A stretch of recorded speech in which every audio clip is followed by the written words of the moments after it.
A brief explanation about cross-reverie is given and Takuma Sakamoto introduces himself and his MMO character Diablo as the true demon lord in the game.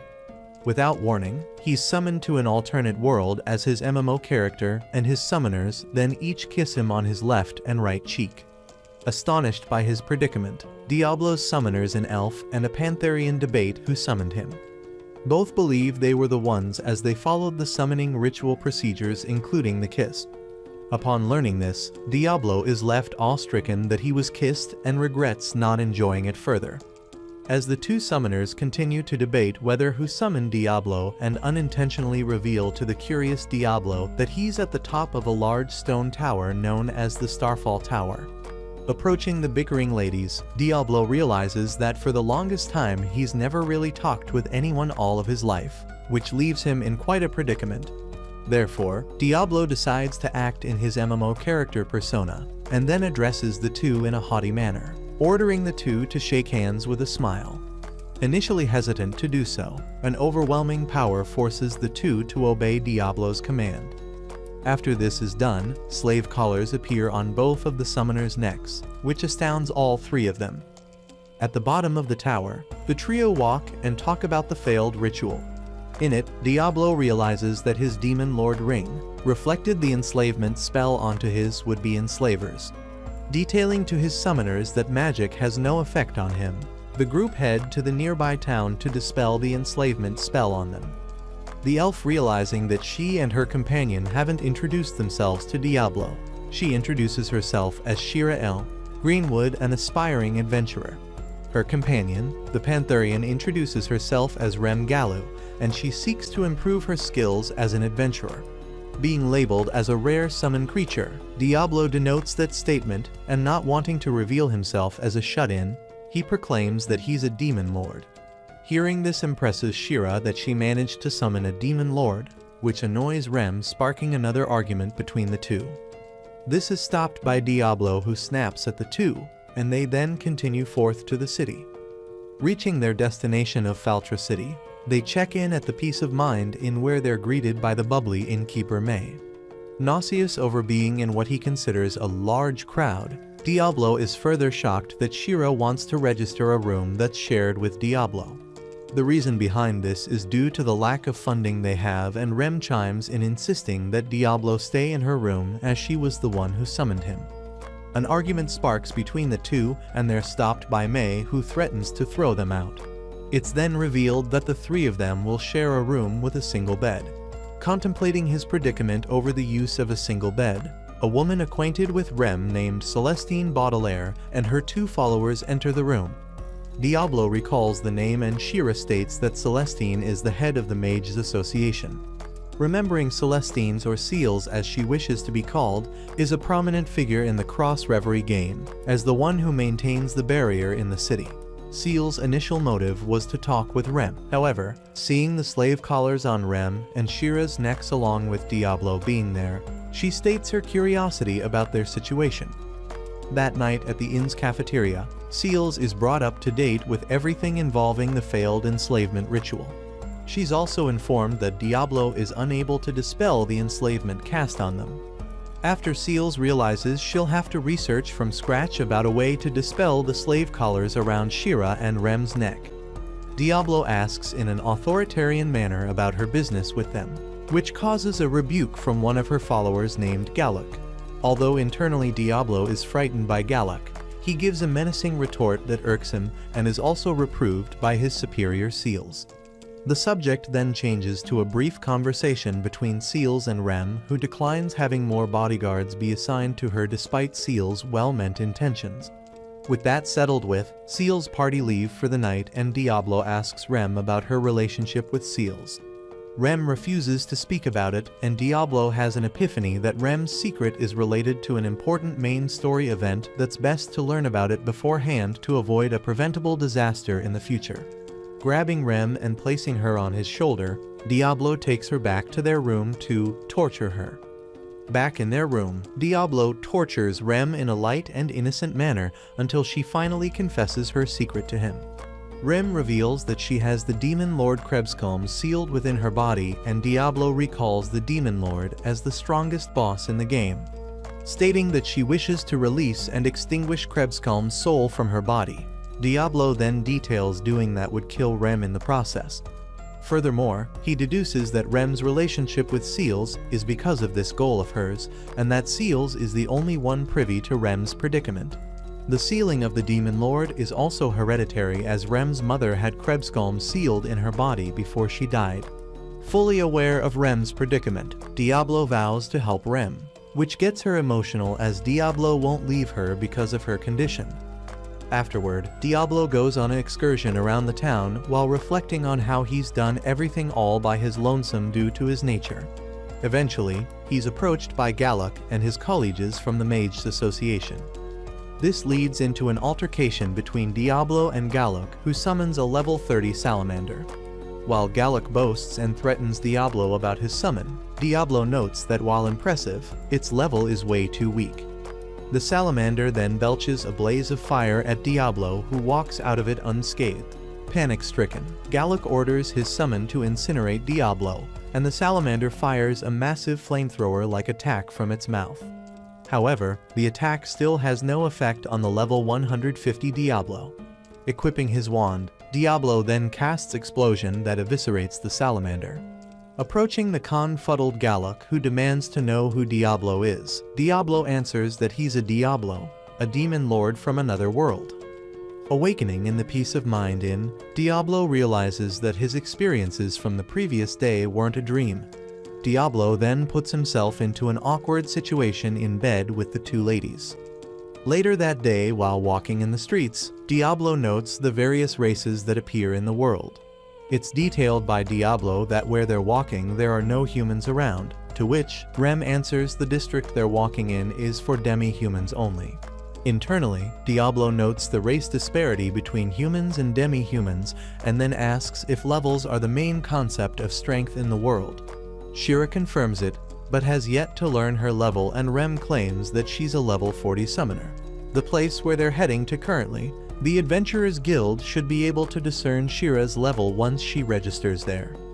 At the Adventurers Guild, a fight between two beastmen occurs, and the overall atmosphere of the place has Diablo nervous. Wasting no time, the trio head to the second floor to register themselves as adventurers. Unable to read, Diablo has Shira register him, but states it as he loathes tedious and trivial work, and Shira enjoys the fact as it reinforces that she's his true master. Thing, however, get more complicated when a blood seal is needed as the final process. Although he's anxious to do this, Diablo puts on a brave face, and what he considers gives himself a tiny cut on his thumb. On the other hand, his tiny cut turns out to be deeper than he anticipated. Next, the group stand before a mirror that appraises their levels. Shira is level 30, much to her dismay. Then Diablo goes next, and a scene where the mirror spaz out occurs. This attracts the attention of the guild master Sylvie, who asks the trio to come into her officer. Inside the office, Sylvie states that due to Diablo's high level, there aren't any job requests he can take. However, Diablo is willing to work regardless, as he only cares for the rewards. Hence, Sylvie assigns the group to subjugate a Madara snake in the man-eating woods. En route to the woods, the group discuss about the job they've been assigned, and how its requester was thought to be Seals from the Mages Association. The subject changes to Diablo, suggesting they should have used a teleport spell or item to reach their destination. However, no such things exist. Finally reaching the man-eating woods, Diablo notes how macabre the woods look in contrast to the game. Just then, Shira details that they're surrounded. Therefore, Diablo casts Burst Rain, setting part of the woods ablaze and pulling the ambushers out of hiding. Said ambushers were elves, one of whom Shira knew as Celsior, who claims he's there to rescue her. Celsior aims his bow and arrow at Diablo, while demanding he release Shira, the princess of the Kingdom of Greenwood, demanding answers as to why the elves would post a request at the Adventurers Guild under the Mages Association. Celsior refuses to answer Diablo's question. This leads Diablo to figure that there's only one person who could have orchestrated this. Frustrated by this turn of events, Shira speaks her mind, saying she doesn't want to marry her brother and bear his child. A back-and-forth debate between Shira and Celsior occurs, leading to Diablo retaliate against the elves, who fire off a barrage of arrows at him, but are ineffective. Celsior then uses what is called a Tempest Arrow and fires it off at Diablo. However, that too is ineffective against him. Unamused by the elves' antics, Diablo casts Freesia, which freezes the periphery into ice. Out of nowhere, Galuk appears and chastises the elves, who is, in turn, berated by Diablo and reprimanded by Rem. Distraught, Galuk flees the scene and Shira orders the elves to inform her brother that she's never returning home. With their work all settled at that place, they return to the inn. That night in their room at the end, Shira and Diablo have a heart-to-heart with each other that is interrupted by a livid Rem. Diablo and the group sit in Sylvie's office, where she assigns the group a special request that was commissioned specifically for Diablo. The person who submitted the request was Seals, and is believed to be in relation to one of her subordinates' recent misbehavior toward the group. Rem states that she doesn't want to accept it due to her being indebted to Seals, but Diablo still insists he go with or without Rem. Once that is settled with, Shira reads the details involved with the quest, and it's a simple delivery quest, where they have to deliver refreshments to the bridge of Uluk. Right before Diablo and the others were about to leave the Adventurers Guild, a man known as Emil stops them and confronts Diablo. Haughtily, Emil introduces himself as not only a superhuman level 50 warrior and challenges Diablo to a duel. Although Diablo is impressed by Emil's personality, he acts in his game persona and taunts Emil. He, in turn, declares his love for all women, will save the enslaved Rem and Shira from Diablo. Wasting no time, Emil uses the sword ability, Sword Smite, against Diablo, but he parries the blow with his wand. For his next move, Emil tries to use another sword skill called Alp's Fall, but is knocked out by Diablo before he could. Contemplating on the disparity of the skill levels of the people in the world from the original game, Diablo concludes that Emil is just an idiot. Up again, Emil tries to attack Diablo, only to be stopped by Rem and Shira, who explain their situation to Emil. Now privy to the whole situation, Emil laughs off the situation and apologizes for his behavior from before. He reintroduces himself and claims if they ever need help to not hesitate to contact him, and then walks off in a gleeful manner. Afterward, Diablo and Shira, with the quest items, head to the bridge of Ulrug, and on their way there, Shira suggests they take a dip in a nearby river. Flustered by the suggestion, Diablo rejects that notion, and they continue forth. Reaching the bridge of Ulug, they're stopped by a group of soldiers who mistake Diablo as a fallen. However, one of the soldiers, named Boris, recognizes him as the horned demon everyone was talking about in the town. The two then learn from Boris that a fallen with a large army of demons is heading that way. Noting that this sort of event never occurred in the games, Diablo wonders what could have triggered it. Furthermore, Diablo notes that due to the soldiers stationed at the bridge have such low levels, the demons would break through the bridge. On the other hand, the demonic invaders wouldn't be able to damage Faltra City due to the barrier erected there. Shira states that the invasion could be related to the demons wanting to resurrect Krebskulm. Diablo figures they must be aware of Rem's seal. The soldier Boris then gives Diablo a notice of gratitude for their delivery, and after hearing Boris' anxiety, Diablo volunteers to stay and fend off the invasion. At the inn, Seals informs Rem that she discharged Galuk for his recent actions. The subject then changes to Diablo's background and how Seals is suspicious of him being a fallen rather than a demon lord from another world. Rem refutes that notion, defending Diablo not being a fallen. Just then, a hysterical Galuk arrives at the scene with his hands all bloody, demanding to hear from Seals that he wasn't fired from the Mages Association. Right as Galuk was about to stab himself with a black demonic dagger, Rem tries to stop him by summoning a shadow snake. This fails as Galuk still manages to stab himself and then transforms into the fallen Gregor. Meanwhile, Diablo continues fighting against the demon invaders, until the commander of the demons named Edelgard confronts him and the two then fight.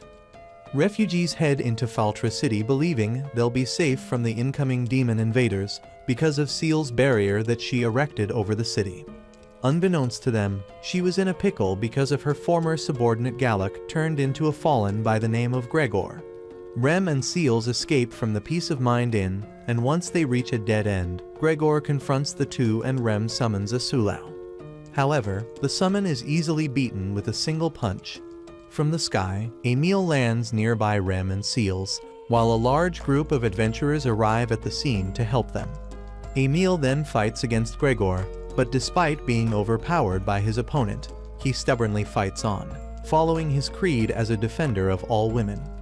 Meanwhile, at the bridge of Uluk, Diablo's fight against Edelgard continues, stating the futility of Edelgard's attacks against him. Edelgard prepares to use sacrifice charge against Diablo, but it is ineffective against him.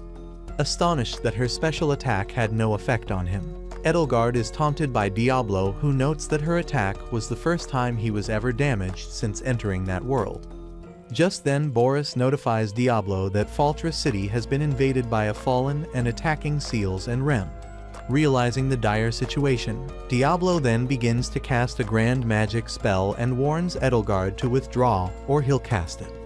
On the other hand, Edelgard refuses to back down. Therefore, Diablo casts White Nova, which eviscerates the surrounding area, including Demon Army.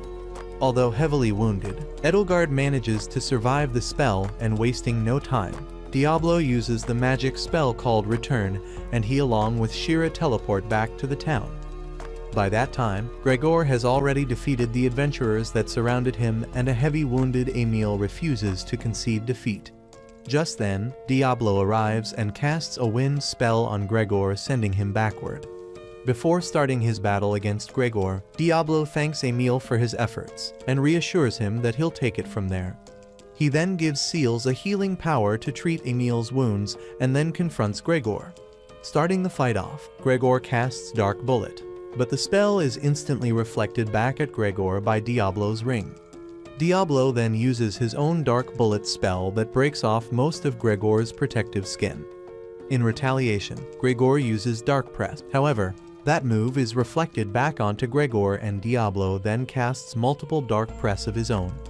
The gravitational force to the attack pins Gregor to the ground, who then begs for mercy, but Diablo shows none. He then finishes Gregor off with a magic spell Naraku. The fight now over, Shira tearfully embraces Diablo, and Rem grabs Diablo's hand and thanks him for saving her. Trying to act in character, Diablo proclaims the only reason why he helped Rem was because she belongs to him due to the slave collar around her neck. Eventually, the death toll of the attack on the city is released, and the majority of lives lost were adventurers. 10 days later, after the attack on the city, Diablo rests on his bed and is nearly courted by Shira, who is sequentially stopped by Rem with a drop kick. This causes the two to latch onto Diablo's arms until Sylvie arrives in their room. She informs the group that the Lord of the City was given a non-negotiable ultimatum to hand over Shira within 10 days, or else a war would be waged. Hence, the Lord of the City and Sylvie request Diablo to prevent the war from occurring. Shocked that the Kingdom of Greenwood is going to wage war over her, Shira is informed by Sylvie it's the truth. She then asks Diablo if he'll accept the quest given by her and the City Lord to prevent the war from happening. Internally, Diablo wants to refuse the quest due to the nature of said quest. Sylvie then details that Shira's brother Kira put a huge bounty on Shira's head. Hearing this shocks Diablo so much that he becomes livid and decides to accept the quest and meet with the Lord of the City. The trio are then led by Sylvie to the Lord's manor and are disclosed what information Sylvie has on said Lord. Arriving at the manor, the group is introduced to the Lord of the City, Chester Ray Galford. As cold and curt like the rumors that surround him, Sylvie manages to have Galford introduce himself to the group, and, in turn, Shira and Rem introduce themselves too. Although disconcerted, Diablo manages to introduce himself to Galford and details his desire for more information on the request that Galford submitted. Elated that he successfully spoke without hesitation, Galford mentions the report of Diablo being a demon lord from another world. Retorting that question, Diablo speaks in character, which flusters the group. but Galford takes no offense to the comment and further elaborates about his request. Galford then claims the situation at hand could easily be resolved by Shira merely surrendering herself to the Kingdom of Greenwood. But Diablo refuses to allow that. When Galford asks what reason Shira would have for abandoning her lavish lifestyle in the Kingdom of Greenwood, she answers that her goals and desires would never be achieved there. To that statement, Diablo opines how being free is an arduous thing to achieve. However, it is a worthy goal so long as you don't stray from your own path. Once those matters are settled with, Galford introduces an Imperial Knight from the capital, a woman by the name of Alicia Cristella. The Imperial Knight is then introduced to everyone, and once she's acquainted with them all, Alicia hands Sylvie a bag of money that was reparations from the capital. Alicia then has a bonding moment with Shira, claiming she supports Shira's decision. Although Diablo is envious of Alicia's communicative skills, she claims her respect toward Diablo for protecting the bridge of Ulug and Faltra City from the Fallen. Flustered by Alicia's compliments, Diablo thanks her, but in character demands that she never speak so frivolously with him. Understanding Diablo's demand, Alicia swears to follow it. Back in the streets of the city, the group head to a weaponsmith. Diablo's intentions are to get a weapon that'll make it easy for him to handle weaker opponents. They do so, and Diablo purchases a scythe for himself. Right as they were going to head to an apothecary to buy potions at, the group is ambushed by bounty hunters who kidnap Shira. They're all dealt with by Diablo, Alicia, and Emile, who appears at the end. That afternoon, Emile explains that he learned from the Adventurers Guild about the bounty placed on Shira's head by her brother. When asked what are his plans with the group of bounty hunters, Emile answers that he intends to beat some sense into the group for disrespecting women. Emile now out of the picture, which leads to Diablo having a brief moment with Shira over her well-being now that she's a target for bounty hunters. Rem also wedges herself into said moment, and Alicia apologizes for her incompetence over the entire fiasco. On the other hand, Diablo orders her to be more self-compassionate with herself, and Alicia agrees in a fervent manner, which is the opposite of which that Diablo intended for her to feel. The sounds of someone's stomach growling is heard, and surprisingly it isn't Shira's, but Alicia's, so the group head off to get some food while debating on what they want to eat. In the Peace of Mind in cafeteria, Seals visits Diablo's party to inform them that she's found someone who could remove the slave collars off Rem and Shira's. The person in question is a slave merchant who set up their caravan in the market recently. Alicia chimes in, noting the importance of their mission at hand involving the Kingdom of Greenwood. However, Diablo decides that resolving the matter with the slave collars won't hinder their progress with the Kingdom of Greenwood. Afterward, the group at the slave market, where Diablo is a tad surprised by the slaves' treatment there. The owner of the establishment, Medios, greets the group and at first believes that Diablo is trying to sell off one of his slaves. This earns Medios a sharp retort from Diablo, whose magical energy starts to exude out of his body, to which Medios notices. Shira also details that she can see Diablo's magical power as well, which shocks Rem and Alicia.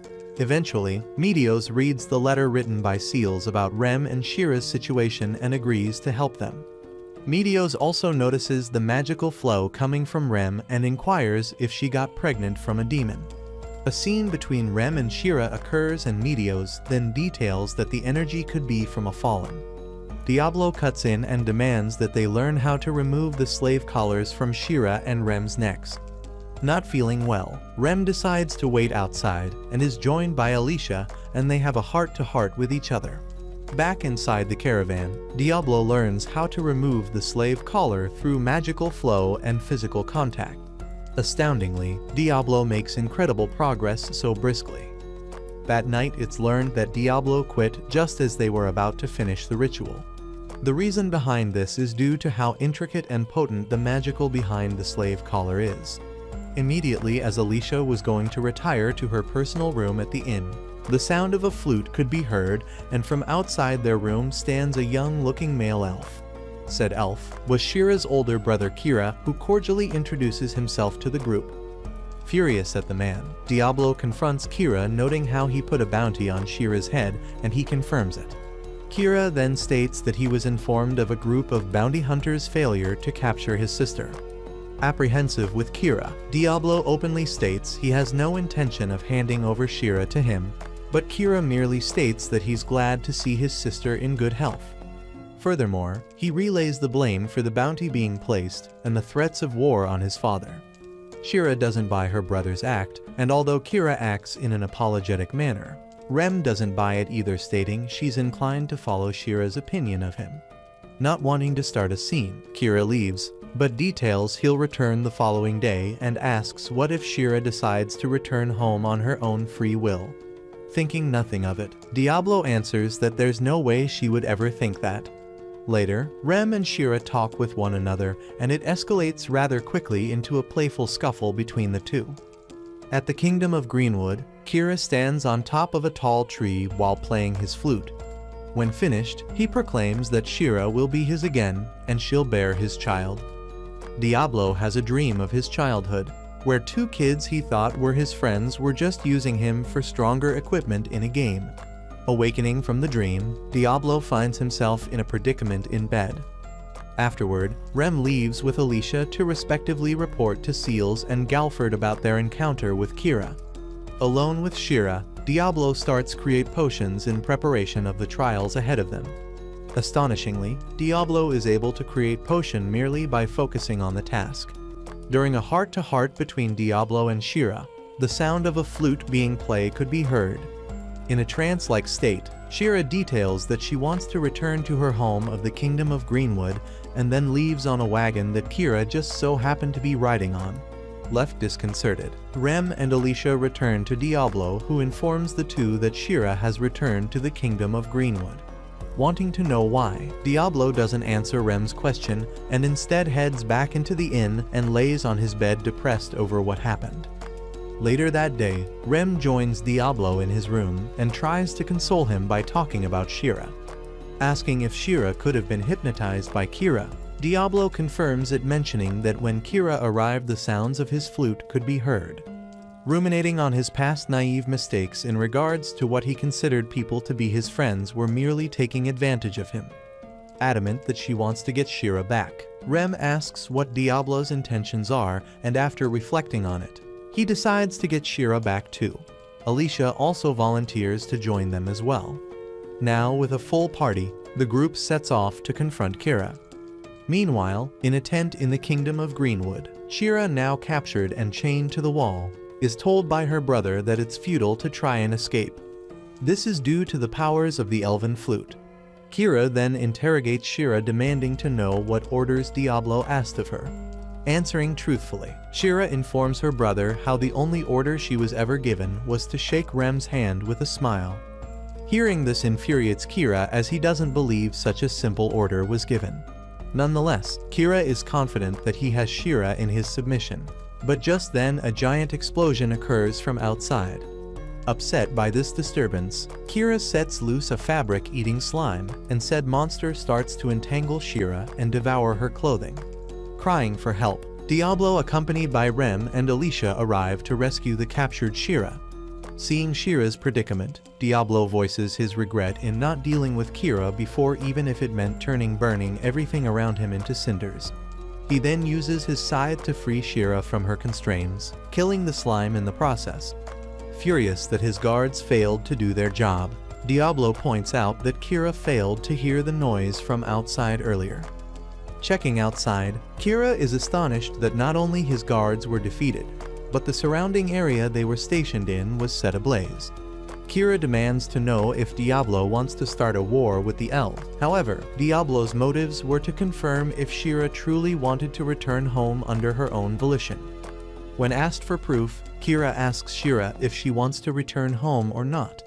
Under her brother's manipulative magic, Shira answers that does want to return home to the Kingdom of Greenwood. To counteract Kira's magic, Diablo uses Shira's slave collar to dispel the manipulation spell, and Shira tearfully proclaims that she wants to be free and stay with Diablo and Rem forever. Backed into a corner, Kira summons the Elven Kingdom's treasure, the Hydra, and intrepidly, despite Shira's warning, Diablo steps forth to face off against it. Diablo and his group face off against the Kingdom of Greenwood treasured summon, the Hydra. Although Shira warns Diablo of how dangerously powerful it is, Diablo confidently proclaims he'll destroy it. Noting how the creature wasn't part of the original Cross Reverie game as was Kira's flute, Diablo finds these discoveries rather exciting. Starting the battle off, Diablo casts Heaven's Fall, which destroys one of the Hydra's heads, but immediately it regenerates the lost head. The newly regenerated Hydra head then uses the wind variant of Dragon's Breath, blowing Diablo backwards. The attack is a normal attack and not a magical one, leaving Diablo at a disadvantage because he can only reflect magical spells. Noting how summons normally only have one skill, the Hydra has two, and then all four heads spew multiple Dragon's Breath attacks at Diablo. While Diablo processes the last attack used on him, Shira gloats about how he's in control of the situation while the Hydra continues to rampage. At a safe spot with Rem and Alicia, Shira shouts out to Diablo about how Diablo can defeat the Hydra by destroying the monster's core. Proclaiming that futility of that tactic, Kira details that the Hydra's core moves throughout its body, making it near impossible to find and destroy. However, now aware of this weakness, Diablo slides under the Hydra's belly and casts Matoi Izuna, which eviscerates the Hydra. The fight now over, Diablo planned to execute Kira, but is stopped by Shira just as a wounded Celsior arrived at the scene and stands in front of Kira in an attempt to protect the prince. Shira states that while she loathes Kira, he's still her family. Disgustedly, Kira flees the scene, only to be beheaded by Galford as he magically appears on the scene with an army of his soldiers. Celsior tries to attack Galford, who knocks him down without effort with a wind spell. Walking toward Diablo's group, he states his reason for killing Kira, and then orders his men to deal with the elven soldiers scattered within the forest and capture Shira. Diablo then demands to know if this was all part of Galford's plot to seize control of the elven forest. Galford refuses to answer and entraps Diablo in a sphere-shaped grid that's a magical spell designed to capture monsters. Intervening, Alicia tries to reason with Galford as the elven forces have in a sense surrendered. On the other hand, Galford states that his was using his authority based on his military judgment. In response to that, Alicia draws her sword and threatens to stop him, but Galford briskly breaks her sword. Witnessing this astonishes Diablo as Galford's movements surpass human limits, making him a level above 100. Just as Galford orders his men to follow through with his previous order, Diablo manages to break out of his confinement by sensing the barrier's magical flow and destroying its core.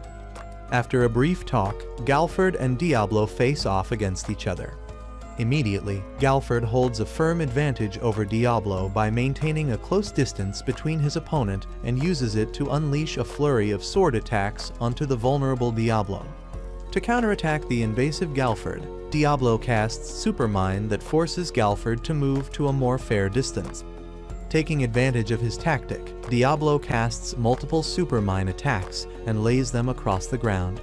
Using swift footwork, Galford making his move and triggers a single mine. Diablo then casts Freeze Zone to entrap Galford in a block of ice. However, moments after he breaks out of it, leaving Diablo in a vulnerable state due to his left spell's recoil effect. Just as Galford was about to finish off Diablo with the Heat Sonic skill, Diablo casts Lightning Bullet at Galford, defeating him. Struggling to get up, Galford asks why Diablo won't finish him off. In his character's persona, Diablo answers that he's lost interest in him, believing him to be unworthy of such a thing.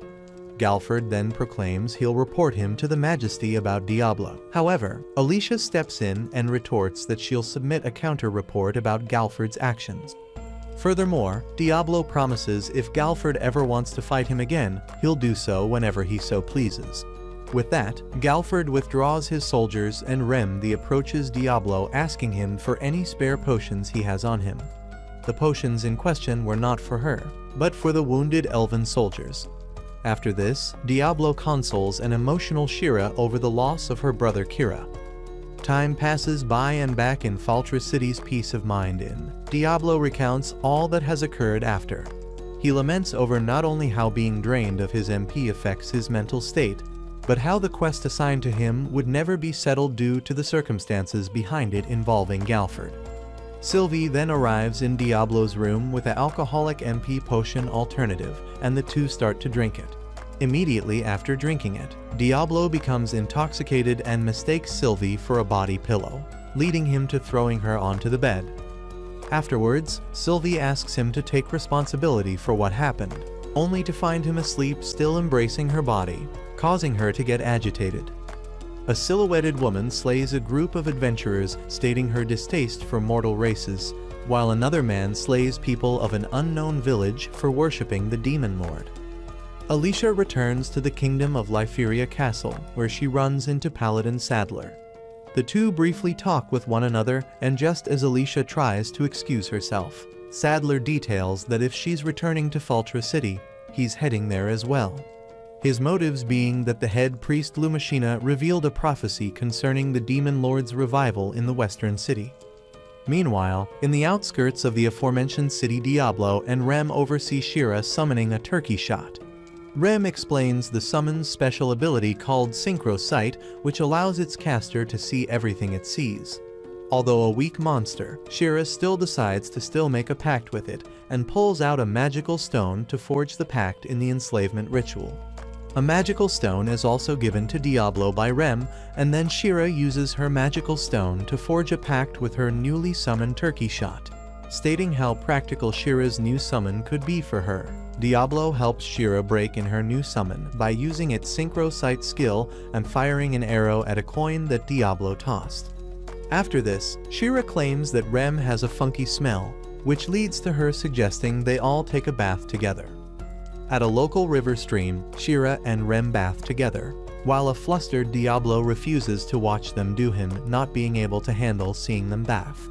Eventually, Edelgard arrives at the scene and grabs a hold of Rem, reassuring them that she's not there to fight, but simply to talk and confirm that Rem is the container of Krebskalm. Later that evening, Rem explains to Shira about her being the container to Krebskalm, and is then emotionally embraced by Shira and promises to help her. Edelgard then details that there's a way to resurrect Krebskalm without killing Rem. However, Rem once told Diablo that she wants to release the seal on her. This is problematic, as although their goals are somewhat aligned, the question remains, how will Diablo be able to deal with Krebskalm once she's been revived?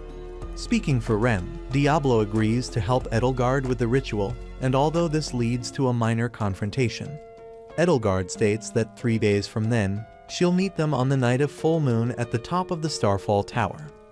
3 days pass and Diablo's group dine at a restaurant filled with cats until they're visited by Alicia, who implores that they return to the Peace of Mind Inn. Walking to the inn, Alicia warns the group that a paladin known as Sadler is in the town and is out to hunt worshippers of the Demon Lord. Furthermore, his strength and power is said to be equal or greater than Galford. Despite their efforts to try and avoid a confrontation with Sadler, the group runs into him and his subordinates. Sadler introduces himself and his title. Diablo then tries to introduce himself in a normal fashion. He openly introduces himself in his normal pretentious character persona. Taking account that Diablo a self-proclaimed demon lord, Sadler readies himself to dispose of his target. Stepping in to defend Diablo, Rem tries to reason with Sadler only for the paladin to incapacitate her with a magical spell. Diablo, however, manages to dispel the magic used on Rem. After a brief argument between Diablo and Sadler, the paladin casts Cement Lock on the Demon Lord only for it to be reflected back on him. As Sadler's subordinates then carry away their petrified leader, Alicia asks why Diablo didn't finish Sadler off, to which he answers small fries pose no threat. However, if he were to challenge him again, he will deal with him accordingly. To that, Alicia smiles and understands Diablo's sentiments, but Diablo is wary of Alicia. As the dusk starts to settle, the group prepare to head to the Starfall Tower to meet with Edelgard and perform the summoning ritual. On top of the Starfall Tower, Diablo's group meet with Edelgard to perform the ritual to revive Krebskalm. How Krebskalm will be revived is by her laying on top of a stone table, as magic power will be filled into Krebskalm's soul. Not hesitant to any risks that may occur in the ritual process, Rem calmly states that she's ready to start the ritual. Wasting no time, Diablo starts to pour his magical power into Rem from her belly button. But this attempt fails to reach Krebscomb. Therefore, Edelgard suggests that Diablo do it via Rem's private area, and this time Diablo manages to reach Krebscomb's seal and break it, sequentially releasing the Demon Lord. As the smoke starts to dissipate from the area, Krebscomb ostentatiously appears and introduces herself. Diablo in character also introduces himself and proclaims his will to fight and defeat Krebscomb. Amused by the proclamation, Krebscomb powers up and threatens to dispose of Diablo, only to become perplexed on how to do so in a Demon Lord manner. Alluding that Krebscomb has amnesia and taking to account for her adolescent demeanor, Rem and Shira manage to convince Krebscomb to not kill mortals anymore. Astounded by this turn of events, Alicia tries to reason with Krebscomb to denounce her agreement to never kill mortals any longer and for Edelgard to back her up. However, Krebscomb still refuses due to it not being able to fill her stomach, and Edelgard is obsequious to Krebscomb's whims. Now hungry, Shira gives Krebscomb the biscuits she had on her, and Krebscomb instantly becomes addicted to them. Krebscomb then claims she remembers her destiny, which is to devour all of the world's biscuits. Afterward, the group head back to the city, while Diablo carries the languid Rem. From above, the fallen Eulerex appears before the group and introduces himself as one whom has served the Demon Lords for generations. He offers to sacrifice Diablo and company as a celebratory means for an auspicious occasion.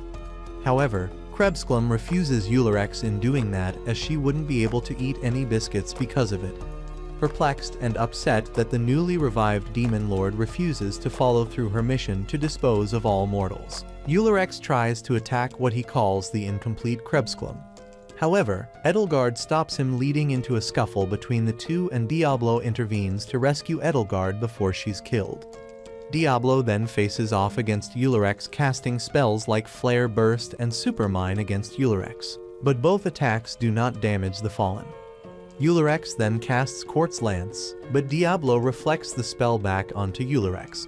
Shocked that Diablo has the same ability as the Demon Lord of Mind and Kveros, Eulerex uses his sonic speed to try and kill Krebscomb once again, only to be hit with Diablo's lightning bullet. Unable to beat Diablo and comprehend his proclamation of being the true Demon Lord, Eulerex transforms into an owl and flees the scene. Once again, Alicia questions whether or not allowing his opponent to escape was a wise decision. However, Diablo again brushes it off. In truth, he wanted to avoid creating a dangerous predicament for the group and suggests they move onward back to the city. Edelgard, kneeling before Krebscomb, states that she is unable to enter into the city and shall stay in the forest. To avoid Krebscomb's identity from being exposed, Shira suggests that her name be changed from Krebscomb to Clem. Back in their room at the Peace of Mind Inn, Clem and Shira both get in bed with Diablo in an attempt to help him recover his lost MP. Meanwhile, in Alicia's room, she reflects on her life, on her harsh and horrible upbringing, along with her orders from His Majesty of the Kingdom of Lyferia. Alicia then calmly states her resolve to follow the Demon Lord's creed to eliminate the mortal races. Elsewhere, Sadler is shown to be free from his petrification. Walking through Faltra City, Shira and Clem sing the Biscuit song together and have Rem join in their song as well. Alicia, quietly with a scornful look on her face, listens as they sing the song together. Later at a cafe, Diablo meets with Seals, and the two talk about Clem, who sits with Rem, Shira, and Alicia at another table. Seals states that she's happy that Clem is as innocent as she is, but will keep an eye on her regardless. After this, Diablo and Shira talk about how understanding Seals was toward Clem, but then realize that her, Rem, and Alicia have separated from them. The two find out that they're not in their room at the Peace of Mind Inn, therefore Diablo has Shira wait there until he finds them. Meanwhile, down a dark and narrow alley, Alicia holds Clem by her wrist and Rem states her curiosity as to where Alicia is leading them to. Alicia reveals her true nature and intentions to have Clem regain her memories for her to become the Demon Lord Krebscomb. It's also revealed that Alicia was the one who convinced Gallic to sacrifice himself to summon Gregor into the city. The group is then confronted by Sadler and his subordinates, and Alicia puts on an act that implicates Rem and Clem as demon lord worshippers. In retaliation, Rem summons Asulau, but Sadler's subordinates restrain it and Sadler finishes Asulau off. Rem then tries and attacks Sadler. However, he uses his magic to restrain her. As Rem fades out of consciousness, Alicia whispers into her ear that she needs hatred. Elsewhere, Diablo continues his search for Rem, Clem, and Alicia and believes the paladin to be the one responsible for all of them being missing. Eventually, Rem awakens in an iron cage along with Clem that is loaded onto a wagon heading for an unknown location. Clem and Rem then have a heart-to-heart with each other of how Rem and her mother suffered because of Clem's existence. Also, they talk about Rem's ambivalent feelings toward Clem. Soon, the wagon stops nearby a church where Sadler will save Rem and Clem. Inside of the church is an assortment of torture weapons, and Rem openly proclaims her refusal to admit that she's a demon lord worshipper. Contrary to that statement, Sadler still believes Rem is a demon lord worshipper. With Rem restrained, Sadler announces his intentions to purify Rem by slicing off her ears and tail. Rem then tries to plead for help from Alicia. However, she refuses and leaves Sadler to do his business. That night at the Adventurers Guild, Diablo tries to enlist the help of the guild members, but he does acts out of character, which puts him in a predicament. It was by the sudden appearance of a young beastman boy that notifies them all of an unnamed Pantherian and a young girl being taken hostage by a paladin. Demanding to know where the boy saw them last, he tells Diablo it was at a church. Diablo then thanks the boy and rushes off to the church. Emile and Sylvie brush it off. As Diablo heads to Rem and Clem's location, a swarm of fallen surround the city and Galford orders his men to notify Seals to strengthen the barrier around the town. Seals in question concentrates all of her power into the city's barrier.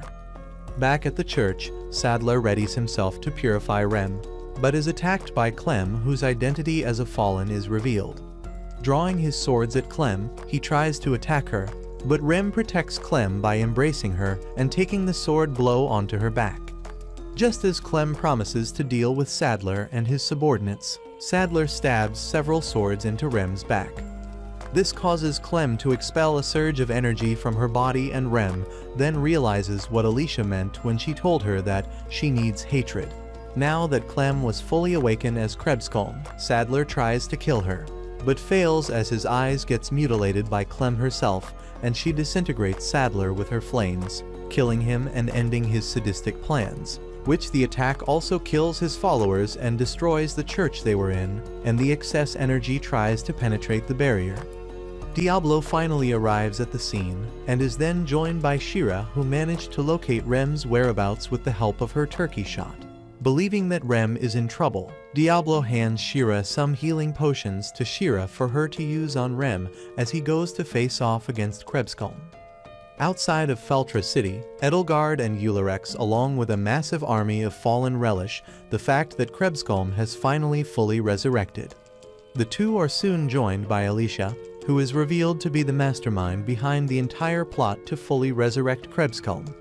As Galford cogitates over the situation at hand, Sylvie visits him and assures him that the problem north of the city will be dealt with, and he should focus his energy on the threat to the west.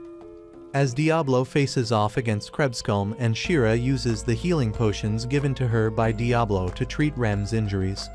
For the time being, Diablo manages to dodge Krebskolm's attacks while laying down trap spells. When Krebskolm uses Darkness Breath, Diablo counters it with Volcanic Wall. On Shira's side, she uses the last of the healing potions on Rem, hoping that she'll recover. Thankfully, Rem regains consciousness and informs Shira of Alicia's betrayal. Returning to Diablo's battle against Krebskolm, he struggles to fight against her as she now tosses stone coffins at Diablo, who is in a pinch, or giving away all of his healing potions to Shira. Right when a coffin was about to hit Rem and Shira, Emile appears before them and takes the hit. Finally able to set 13 spots to cast his grand magic, Diablo casts Apocalypse Abyss. Although effective against Krebskolm, it was not enough to destroy her. It was thanks to Rem being shouldered by Shira that she manages to reason with Krebskulm, which allows her to revert back to Clem. Surprised that Krebskulm changed into a young girl, Diablo asks if Emil would turn a blind eye to this, but he reassures Diablo that he's an ally to all women. Outside of the city, since Alicia's plane is now foiled by Diablo, she is shocked by it and was about to face ridicule from Ulrichs for her failed attempt at resurrecting the Demon Lord and wasting their time for nothing. However, Edelgard manages to distract the fallen army behind him, allowing Alicia to escape. Eventually, Sylvie meets up with Diablo and group thanks them for their efforts in stopping Krebskulm, but deduces that Clem is Krebskulm. Despite the protests from Rem and Shira, Sylvie details that Clem may have summoned the army of Fallen outside of the city, therefore precautions must be taken. Hence Diablo suggests that Clem become his slave, and she agrees to it. Thereafter Diablo follows the enslavement ritual and Clem becomes Diablo's slave. Afterward, Sylvie reports the results to the recent events to Galford, who was already aware of most of it due to his information network. That night in Diablo's room at the Peace of Mind Inn, the group get ready to retire for the night until Alicia appears and takes Shira hostage with a knife. She is shocked to see that Rem is still alive, who is still angry at her betrayal. Clem threatens Alicia to release Shira or else she'll kill her. Alicia promises to allow Clem to do whatever she wants to her so long as Clem helps her with something. That something was to heal the heavily wounded Edelgard, and because she's a Fallen, only Clem would be able to do it. Alicia also details where and how Edelgard received her injuries and confirms to Diablo that she was in cahoots with Edelgard all along, who already figured it out since the ritual, and that she was behind Gregor's attack in the town. Following Diablo's request, Clem heals Edelgard, who prostrates herself to Clem for her merciful act. After Clem briefs Edelgard on why and how she's back to her old self, she orders Edelgard to stop killing mortals as a show of loyalty towards her. To that order, Edelgard agrees to obey Clem's command. Once that's all settled with, Alicia resolves to face whatever consequence Diablo and her group will do to her. Instead, Rem first asks Alicia what made her side with the Fallen, and in response to that, Alicia blames her upbringing being surrounded by shallow nobles and Imperials. Listening to Alicia's story, Diablo relates to it from his own experiences when he was back in his own world. Again, Alicia asks Clem if she doesn't despise the mortal races, which she annoyingly tells her that she doesn't, and nothing she says will change that. Forced to take her word and her actions were for nothing, Alicia tries to stab herself in the neck, but her knife is dissolved by Diablo's magic. He then gives an eloquent speech about how Alicia should find a new purpose to live for, which brings her to tears, becoming flaccid over his lack of MP. All of the women now, also including Alicia and Edelgard, volunteer to help Diablo recover his lost MP, much to his dismay. The following day, Diablo, Rem, and Shira see Alicia off, and later, the girls get into an argument over what food they'll eat for dinner. They soon choose to settle the argument by having Diablo kissing the one whose side he's on. However, he refuses to choose either choice as he's Demon Lord Diablo.